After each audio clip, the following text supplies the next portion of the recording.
السلام علیکم دوستو، آج ہم ایک ایسی قرآن کی آیت پر بات کریں گے جو دل کو ہلا دیتی ہے، انسان کو اصل قیمت بتاتی ہے اور ہمیں یاد دلاتی ہے کہ اللہ کی نظر میں عزت کس کی ہے۔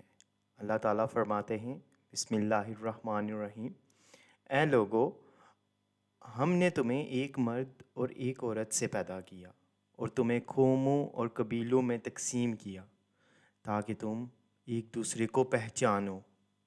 بے شک اللہ کے نزدیک سب سے زیادہ عزت والا وہ ہے جو تم میں سے سب سے زیادہ پرہیزگار ہے۔ یہ آیت ہمیں یہ سمجھاتی ہے کہ انسان کی اصل عزت اس کے چہرے، رنگ، زبان، کپڑوں یا دولت میں نہیں، بلکہ اس کے دل کی صفائی، نیت کی پاکی اور کردار کی سچائی میں ہے۔ سوچیں ایک غریب باپ جو خود بھوکا سو جاتا ہے مگر اپنے بچوں کے لیے روٹی چھوڑ کے جاتا ہے، اللہ کے نزدیک وہ باپ عزت والا ہے۔ اسی طرح وہ نرس جو ساری رات ہسپتال میں مریضوں کا خیال رکھتی ہے، تھکے ہارے ہونے کے باوجود، تھکے ہوئے ہاتھوں کے باوجود کسی کا درد کام کرنے کی کوشش کرتی ہے، اللہ کے نزدیک وہ عزت والی ہے۔ وہ مزدور جو دھوپ، بارش، سردی میں محنت کرتا ہے تاکہ حلال رزق کمائے اور کبھی کسی کا حق نہ مارے، اللہ کی نظر میں وہ بہت اونچا ہے، چاہے دنیا اسے نہ پہچانے۔ پاکستان ایک ایسا ملک بن گیا ہے اور ایسا ملک ہے جہاں سینکڑوں زبانیں اور ثقافتیں ہیں، لیکن بدقسمتی سے ہم انہی فرقوں اور رنگوں کی بنیاد پر ایک دوسرے سے دور ہوتے جا رہے ہیں۔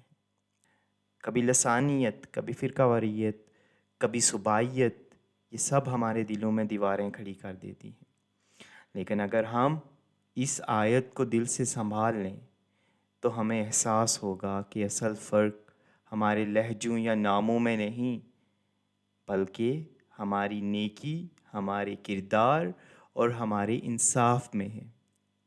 اگر ہم ایک دوسرے کی مدد کریں، بھوکے کو کھانا دیں، بچوں کو تعلیم دیں، بوڑھوں کا سہارا بنیں اور معاشرے میں انصاف قائم کریں، تو یہی وہ اعمال ہیں جو پاکستان کو محبت، اتحاد اور بھائی چارے کی روشنی میں بھر سکتے ہیں۔ یاد رکھیں، اللہ کے نزدیک سب سے عزت والا وہ ہے جس کا دل نرم ہے۔ دل کا نرم ہونا سب سے بڑا ایک اعزاز ہے اللہ کے سامنے، جو چھوٹوں پہ رحم کرتا ہے، جو بڑوں کا ادب کرتا ہے اور جس کے عمل میں سچائی ہو، چاہے وہ کسی جھونپڑی سے تعلق رکھتا ہو یا کسی شہر سے ہو۔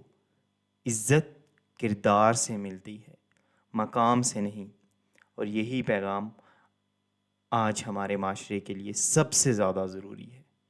اللہ آپ کا حامی و ناصر ہو اور اللہ آپ کو لوگوں کے لیے آسانیاں کرنے کی توفیق عطا فرمائے۔